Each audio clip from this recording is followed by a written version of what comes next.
Alright, so this video I want to mostly talk about Commander Vader's upgrades. You have the ability to take 3 force slots, and you can take a command card option, not command card, whatever this command, I think it's just command slot upgrade. Regardless, as we saw in that first video, I'm going to always encourage you to take Burst of Speed on Commander Vader. I'm going to encourage you start taking Force Push right away. And I'm going to first say Saber Throw. I'll get to, I think Saber Throw versus Choke are good things to consider. And there's a couple options here as well that are completely viable, but I do really think Inspiring Presence is going to help you and playing Legion Empire a lot.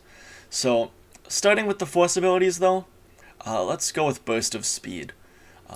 Burst of Speed, so only one turn during your game, you are able to move Speed 3 and then gain an Immobilized token at the end phase. Now, this is very important on primaries like Close the Pocket. It's probably zoomed in more than I need. But Close the Pocket, when you deploy with Vader, your center primary, where you want Vader to be, if you were to walk Speed 1 from this bottom corner edge, or whatever your nearest edge is to that center, you cannot quite make that in 4 Speed 1 moves. So even if you walk in a direct straight line, you are going to need some additional mobility if you want to be there turn 2. There's other, sorry, this is a little more zoomed in than we need to be. There is Intercept Signals. If at any point you want to be at your opponent, the red side's POI, if you want to go anywhere somewhat straight there, you need Burst of Speed. If you don't want to wait till turn 4 to get there.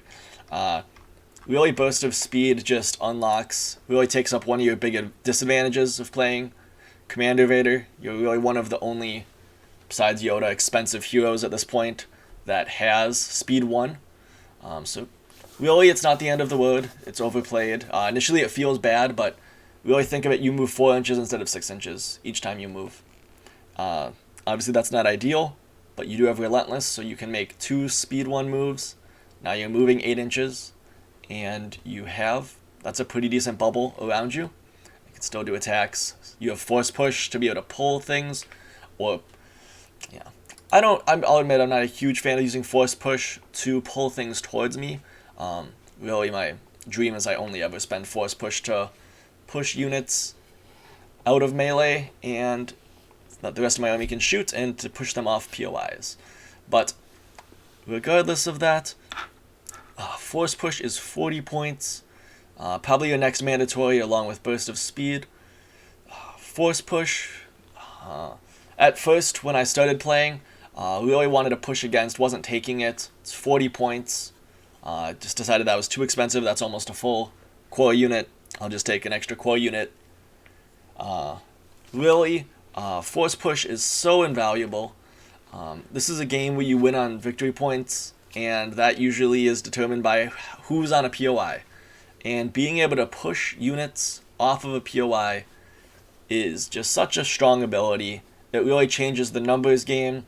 You can catch opponents off guard on looking at Vader's command card, your Implacable turn.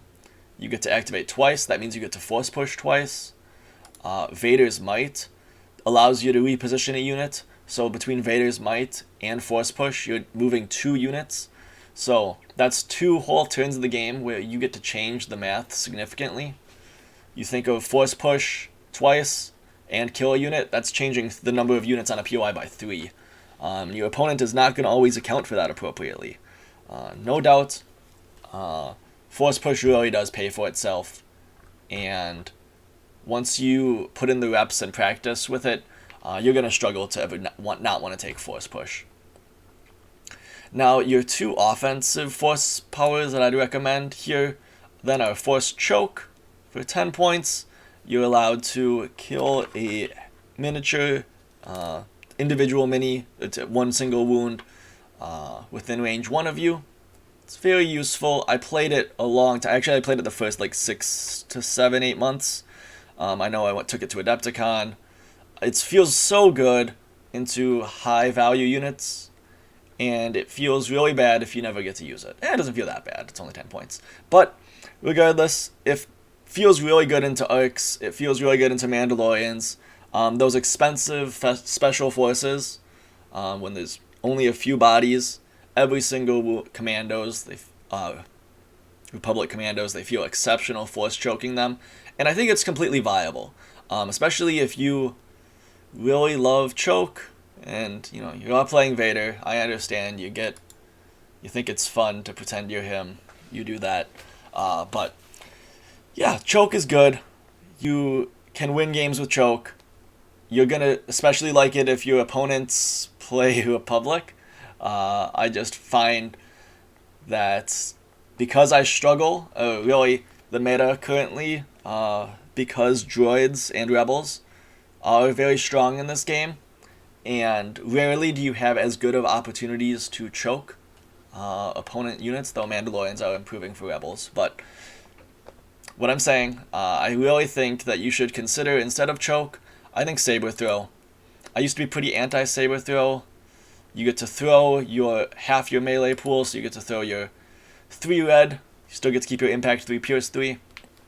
I think in a perfect world, Vader's almost always in melee, so you're safe. You're not saber throwing, but again, it does happen. It's great into vehicles. It's very likely 2 wounds, almost guaranteed 2 wounds into a vehicle. Likely 3, but probably 2. Got to count on 2. Don't ever count on the 3. 3 red dice that don't surge. That's 1 and 4 each dice, so you get pretty likely that you're throwing at least 1 red dice that's not going to hit.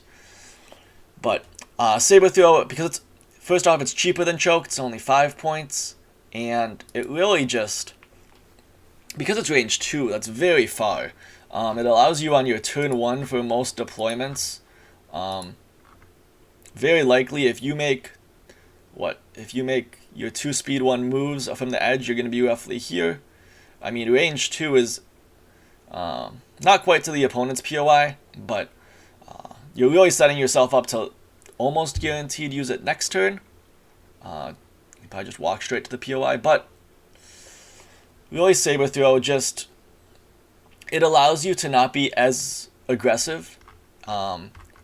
Since I've started playing saber throw the last 30, 40 games or so, saber throw just really does allow you, you don't feel the need to run forward. And a lot of times it is very useful to keep your Vader back, keep yourself safe.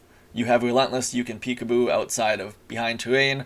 Saber throw, very likely 2 wounds, maybe a 3rd, and go back to safety. Or enter, it's good for sniping off the end of like an expensive tank. Really helpful for that without having to commit all the way walking to that tank.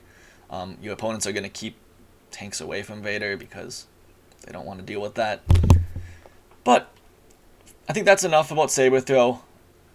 Again, basically, end of the day, what I'm saying is I think you should always take push and burst of speed. Start getting those reps in with those as soon as possible. And I think it's worth experimenting with saber throw versus choke. It's a game. Have fun if you prefer choke. I don't blame you one bit.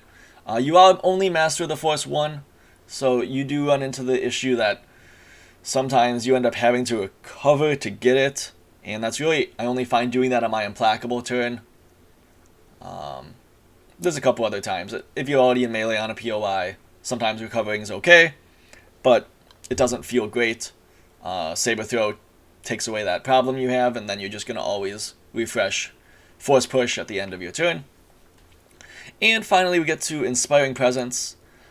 Inspiring Presence takes Vader's, one of his greatest assets, being Null Courage, and now, instead of being range 3, your army gets to use it at range 4. This is just so important. We'll talk about it on each individual primary when we get to them, but it really just allows every single unit in your army can be positioned oftentimes within that range 4 courage bubble, and you never have to worry about panic on a POI as long as you keep Vader alive. It's pretty exceptional. Vader, your 8 health, you can stay alive. The goal is to stay alive. he's your army. If you let him die, rarely are you going to have too good of a time from there. So I think that's enough talk about upgrades. Again, these are just the ones I personally feel like are going to be your most competitive. I think the reason Vader's so expensive is because when he takes this combination of upgrades, he really can just solo win games, carries the army, and is just exceptionally strong. So, again, of course, in the comments, feel free to make your pitch why you like other things. Oh, I will briefly say, improvised orders, such an important command card. Not command card, I keep calling them that. But instead of inspiring presence, if you don't like it, you feel like you don't need it, you don't get use out of it, improvised orders would probably be an exceptional other option, or maybe even strict orders. Honestly, I don't actually. I'm not even going to talk about them. There's a lot of other options. Once you play a lot, you should experiment and come to your own conclusions. But if I was studying this game, just put inspiring presence. It's going to make it so safe. Really helps shore up a lot of Empire's weakness. So that's what I've got for Vader's upgrades. And again, feel free to discuss in the comments of why you don't like what I say.